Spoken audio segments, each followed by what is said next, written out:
T'as un nom en tête? Abonne-toi et envoie-le. Ici, chaque abonné a le droit de choisir la prochaine personnalité qu'on démonte avec élégance. Bienvenue dans 90 secondes chrono. Mesdames et messieurs, voici Agnès Pannier-Runacher, celle qui avance en politique comme si chaque réunion était une partie d'échecs, mais où elle bougerait les pièces pendant que personne ne regarde.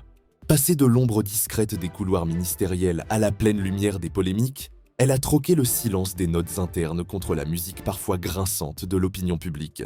Son arme secrète, garder le même ton, que ce soit pour annoncer une réforme majeure ou pour esquiver une question gênante.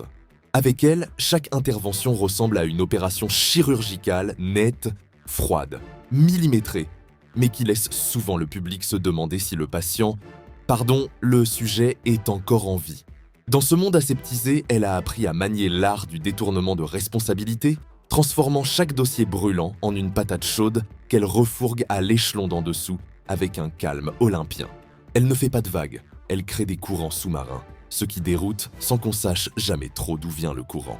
En clair, c'est une virtuose du glissement de sujets, une funambule du flou politique, jamais prise en faute, toujours prête à reprendre la parole avec la même ligne bien huilée, quitte à laisser derrière elle un chantier de promesses enfumées. Son métier, transformer chaque crise en simple réajustement et toute polémique en brise passagère. Elle ne résout rien, elle maquille, embrouille et repart comme si de rien n'était, une illusionniste de la communication politique. Fouiller dans les affaires d'Agnès Pannier-Runacher, c'est comme ouvrir un frigo après une panne d'électricité. Tu sais que ça va sentir fort, mais tu y vas quand même. Face aux accusations, elle dégaine le ton sec, le pas de commentaires polis, et cette posture de mur porteur, tu peux taper, ça ne bouge pas. Mais plus on gratte, plus on découvre que sous la peinture impeccable, ça fissure. En résumé, derrière la façade proprette, c'est un chantier permanent, soigneusement emballé pour que personne n'ose regarder de trop près. Elle incarne ce visage poli du pouvoir, celui qui rassure devant la caméra, tout en repoussant les vraies réponses à plus tard. Beaucoup plus tard. Agnès Pannier-Runacher, c'est l'art de vendre du brouillard en plein jour. Elle parle vision, mais on repart avec un ticket de caisse vide.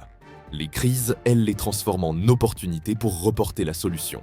Derrière le vernis impeccable, c'est du grand théâtre. Elle tient le micro, mais on n'est toujours pas sûr qu'il soit branché. Alors Agnès, vraie capitaine ou juste mannequin de gouvernail? Abonne-toi, like et partage. Parce que chez nous, on démêle les bobards avec classe et mordant.